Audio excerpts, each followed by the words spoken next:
like a Hellcat.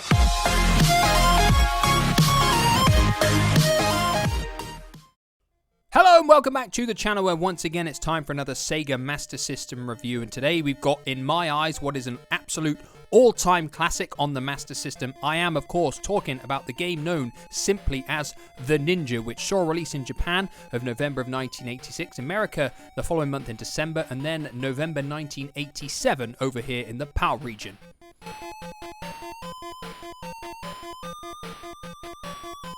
So, thankfully, The Ninja does have a storyline, and that is that it's the year 1630. The evil Gyokuro has taken over the land and he has imprisoned the princess, and it is your job as Kazumaru to go through all of his evil henchmen and eventually rescue the princess from his evil grasp.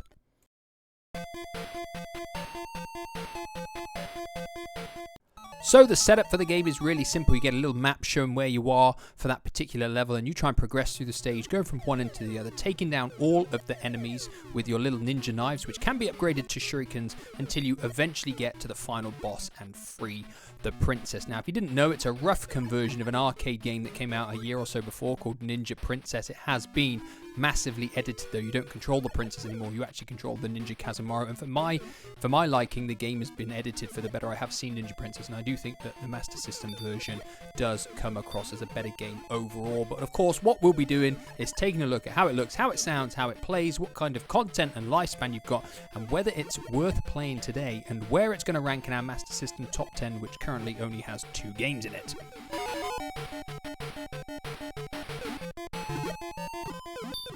So, like we always do, we're going to start with the way the game looks and runs, and for all intent purposes, for a 1986 release, the Ninja looks pretty decent. The character models are pretty small. They don't have a whole lot of detail, but there's a lot of variety in the enemies, and there's a lot of variety in all the different stages too, and that gives the game a nice sense of appeal. Lots of bright colours on all the levels as well. So overall, in the looks department, whilst the Ninja's not going to set any pulses on fire, it's a pretty decent looking game for when it came out, and the fact that there is quite a lot of variety with the enemies, with the bosses, with all the different stages. You know, you've got water stages, you've got a stage where you're climbing up a mountain face.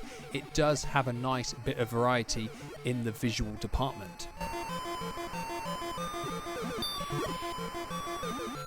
So moving on to sound effects and music, and similar to what I've said for Alex Kidd and Transbot, the Ninja has got some fantastic musical tracks within the game. I do feel like a lot of Master System games are completely underrated with their soundtracks, because the Ninja's got a variety of different tunes for the levels. You've got that fantastic tune when you power up with the shurikens, and it gets even quicker when you get the blue scroll. It's just got some fantastic musical tunes within the game, and again, sound effects, I can't complain with anything here. All the hits, all the gallops from the horses, the sound effects on the water levels, they're all really, really good. I just can't say anything at all negative about the way the Ninja sounds. If you've not played this game, go and play it and listen to the tunes on the levels, because I think they're absolutely great stuff. So in the sound effects and music department, the Ninja comes up trumps as well.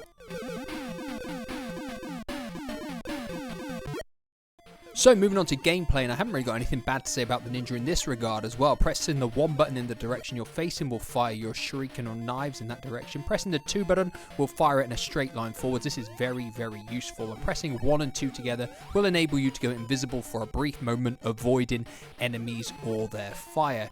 As you move through the game, you can pick up the red scroll, which will power up your knives to shurikens, which is pretty much essential for completing the game. You can also get the blue scroll, which will increase your speed, another thing that is very, very crucial for progressing in the game. Now, there are also 5 scrolls that you need to collect to be able to progress to the final level, and they are crucial for progressing. If you don't get them, you can't get onto the final level, and you'll keep getting reset back to levels where the scrolls are. Now, I didn't complete this game for many, many years after it came out. When I first got it, the internet was basically non-existent. I didn't have guides, I didn't get game magazines, so there was no way for me to know where these 5 scrolls were. It wasn't until years and years later when I could actually check and find out that I managed to complete the game. So bear that in mind. If you want to complete this game, you're probably going to have to check where those scrolls are, because just going through the game, you probably won't be able to find them. But overall, in the gameplay department, the Ninja plays a brilliant game as well.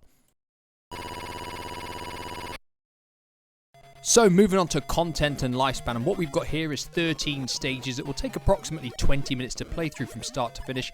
Now you don't actually have to play through all 13 stages. Stages 11 and 12 are only there if you've not collected all the scrolls or accessed the secret passage to the final level. So the game might not even take that long. The main draw point for the game is the fact it's got 2-player where you can compete against each other, and of course coming back to try and beat your highest scores.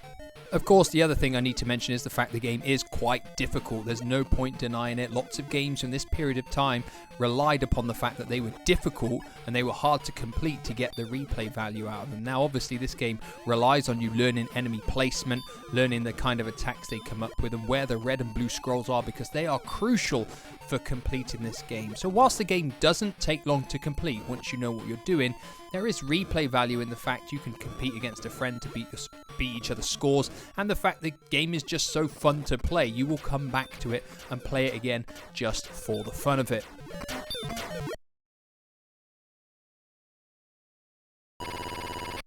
So of course our two final questions are, is the Ninja still worth playing today, and where is it going to come in our Master System top 10? Well, without a doubt, the Ninja is still just as fun to play in this day and age as it was many years ago. And where does it come in my Master System top 10? Well, I'm not going to lie, it's coming in at number 1. In my opinion, it's better than Alex Kidd in Miracle World, and it is better than Transbot. So out of our 3 games so far, the Ninja comes in at number 1. Now, of course, this is just my opinion alone. I always say this. I love to hear other people's opinions on any of the games that I review, any memories that you've got of when you played these games originally. So any of those things, let me know down below. Do you agree with me that the Ninja is indeed better than Alex Kidd in Miracle World and Transbot, or not? Let me know down below. And as always, I'll be back in the near future with another video. Goodbye for now.